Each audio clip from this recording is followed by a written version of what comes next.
الامام الاعظم، الامام الاعظم۔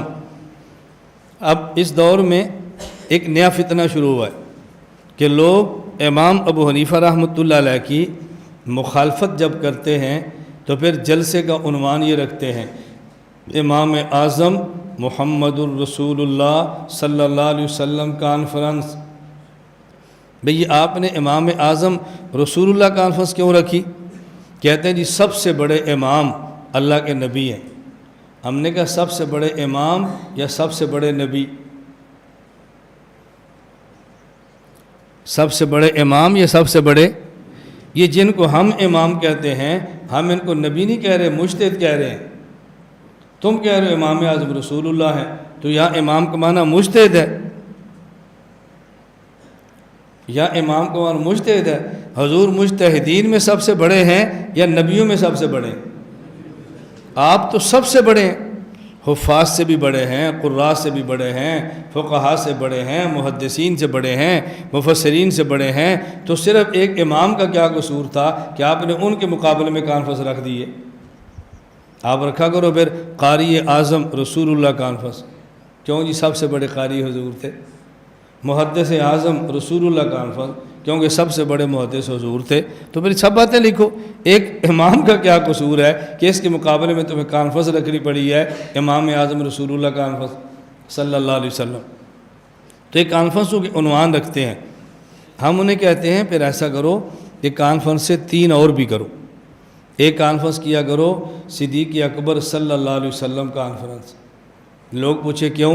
کہ جی ابو بکر چھوٹے صدیق ہیں، حضور بڑے صدیق ہیں۔ پھر ایک کانفرنس اور بھی کیا کرو فاروق اعظم صلی اللہ علیہ وسلم کانفرنس۔ لوگ پوچھے کیوں؟ کہ جی فاروق عمر چھوٹے ہیں، حضور بڑے فاروق ہیں۔ اور 14 اگست ہے تو پھر جلسہ کیا کرو قائد اعظم رسول صلی اللہ علیہ وسلم کانفرنس۔ لوگ پوچھیں گے یہ کیا؟ کہنا محمد علی جناح چھوٹا ہے، بڑے قائد تو اللہ کے نبی ہیں۔ یہ بھی کرنا۔ آپ ایک کانفرنس کرتے ہیں، باقی 3 کیوں چھوڑ دیتے ہیں؟ بات سمجھ آ رہی ہے نا؟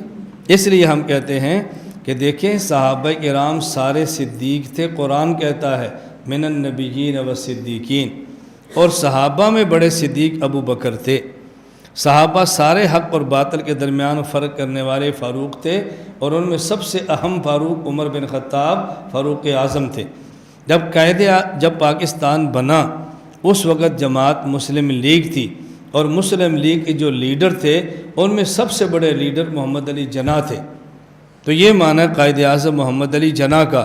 اسی طرح صحابہ کرام کے بعد جو مجتہدین گزرے ہیں ان میں سب سے بڑے مجتہد حضرت ابو حنیفہ ہیں، اس لیے کہتے ہیں الامام الاعظم، الامام الاعظم کہتے ہیں۔ پھر ہم کہتے ہیں حضرت امام ابو حنیفہ رحمۃ اللہ علیہ کو الامام الاعظم صرف ہم نہیں کہتے کہ یہ کو جی حنفی کہتے ہیں۔ الامام الاعظم امام حنیفہ کو کون کہتے ہیں؟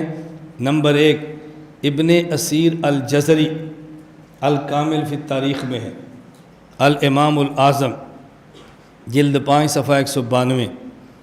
ملا علی بن سلطان محمد القاری، ملا علی قاری، معتقد ابی حنیفہ جلد 1 صفحہ 62۔ نمبر 3 امام ابو الحسن علی بن اسماعیل الاشری، ابو الحسن علی اشری، کتاب الابانہ جلد 1 صفحہ 87۔ امام ابو الفلاح عبد الحی بن احمد الحنبلی، شذرات الذہب جلد 8 صفحہ 168۔ اب یہ حنبلی ہیں، یہ حنفی نہیں ہیں۔ نمبر 5 امام ابو سعد عبد الکریم بن محمد السمعانی، کتاب الانساب للسمعانی جلد 3 صفحہ 389۔ نمبر 6 علامہ شمس الدین محمد بن احمد ذہبی، تذکرۃ الحفاظ جلد 1 صفحہ 126۔ امام عبد الوہاب بن احمد شارانی، المیزان الکبریٰ جلد 1 صفحہ 150۔ محمد صادق سیالکوٹی غیر مقلد عالم، صلاۃ الرسول صفحہ 164۔